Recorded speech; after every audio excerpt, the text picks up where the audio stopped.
గ్రామాలలో పని లేక పని కోసమని భార్యల్ని బిడ్డల్ని వదిలేసి పక్క గ్రామాలకో లేకపోతే పక్క ఊళ్ళకో లేక దేశాలు విడిచో వలసలు పోయేవారు. కాబట్టి దీన్ని అరికట్టాలి అని కాంగ్రెస్ పార్టీ చేసిన గొప్ప ఆలోచనే ఈ ఉపాధి హామీ చట్టం అని. కాంగ్రెస్ పార్టీ అధికారం కోల్పోయిన తర్వాత ఇప్పుడు బీజేపీ పార్టీ 12 సంవత్సరాలుగా అధికారంలో ఉంది. ఇప్పుడు ఈ ఉపాధి హామీ పని ఎలా తయారైంది అంటే ఎన్ని రకాలుగా దీన్ని నీరుగార్చాలో, ఎన్ని రకాలుగా సతాయించాలో అన్ని తిప్పలు పెడుతున్నారు అని చెప్తున్నారు. పొద్దున ఒక స్కాన్ అంటారు, మళ్ళా మధ్యాహ్నం ఇంకో స్కాన్ అంటారు. ఎన్ని గంటలు చేస్తారో అన్ని గంటలకు డబ్బులు ఇవ్వరు. ఒకవేళ ఇస్తే కూడా 2-3 నెలలు లేటుగా ఇస్తారు. ఇలా ప్రతి గ్రామంలో చేస్తున్నారు ఈ కంప్లైంట్లన్నీ. అంటే ఆఖరికి ఎలా తయారు చేశారంటే పాలకులు ఈ పథకాన్ని ఉపాధి హామీ పనికి పోవడం దండగా, ఉపాధి హామీ పనికి పోయి పని చేసుకున్నా డబ్బులు రావు అనే స్థితికి ప్రజలే వచ్చేటట్టుగా ఈ పథకాన్ని అంతగా నీరు గారుస్తుంది బీజేపీ. ఈ పాపాలన్నీ చేస్తున్నారు.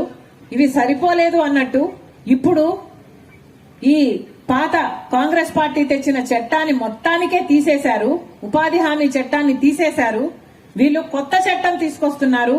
ఈ మే నెల నుండి విబి గ్రామ్ అనే కొత్త చట్టం అట. పాత చట్టానికి వీళ్ళు తెస్తున్న ఈ కొత్త చట్టానికి నక్కకు నాగలోకానికి ఉన్నంత తేడా ఉంది. రాష్ట్రానికి కనీసం ప్రభుత్వ ఉద్యోగస్తులకు జీతాలు ఇచ్చుకోవడానికి కూడా డబ్బులు లేవు. ఇప్పుడే మన రాష్ట్రం అప్పులు చేస్తుంది, వడ్డీలు కడుతుంది. ఇంత దీనంగా ఉన్న మన రాష్ట్ర స్థితిలో ఇప్పుడు ఉపాధి హామీ భారం కూడా పడింది అంటే అది భరించే శక్తి మన రాష్ట్రానికి లేదు. దాంతో చంద్రబాబు గారు ఏం చేస్తారంటే ఉపాధి హామీ పనిని పూర్తిగా తగ్గించేస్తారు. ఇప్పటికే 100 రోజుల పని ఎక్కడ ఇవ్వటం లేదు, పూర్తిగా దీన్ని తగ్గించేస్తారు. ఇక 40% ఖర్చు తగ్గించుకోవాలి కాబట్టి, చంద్రబాబు గారు డబ్బు మిగిలించుకోవాలి కాబట్టి ఉపాధి హామీ పథకాన్ని పూర్తిగా తగ్గించేస్తే ఇక కేంద్రం ఇవ్వాల్సిన 60% కూడా వాళ్ళకి ఇవ్వాల్సిన అవసరం కూడా ఉండదు. అంటే ఆఖరికి కేంద్ర ప్రభుత్వం రాష్ట్ర ప్రభుత్వం కలిసి ఈ ఉపాధి హామీ పనికి ఒక గుండు సున్నా చుడుతున్నారన్నమాట.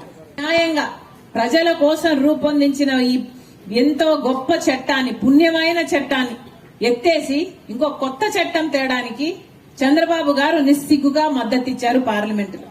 అంటే ఒక్క మేలు చేయలేదు. ఎప్పుడో 12 సంవత్సరాల క్రితం మనకు ప్రత్యేక హోదా ఇవ్వాల్సింది బీజేపీ.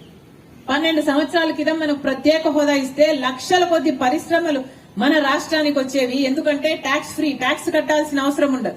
లక్షల కొద్ది పరిశ్రమలు వస్తే మన బిడ్డలకు ఉద్యోగాలు వచ్చును, మన రాష్ట్రం అభివృద్ధిలో దూసుకుపోవును. కానీ ఇది ఇంతవరకు జరగలేదు.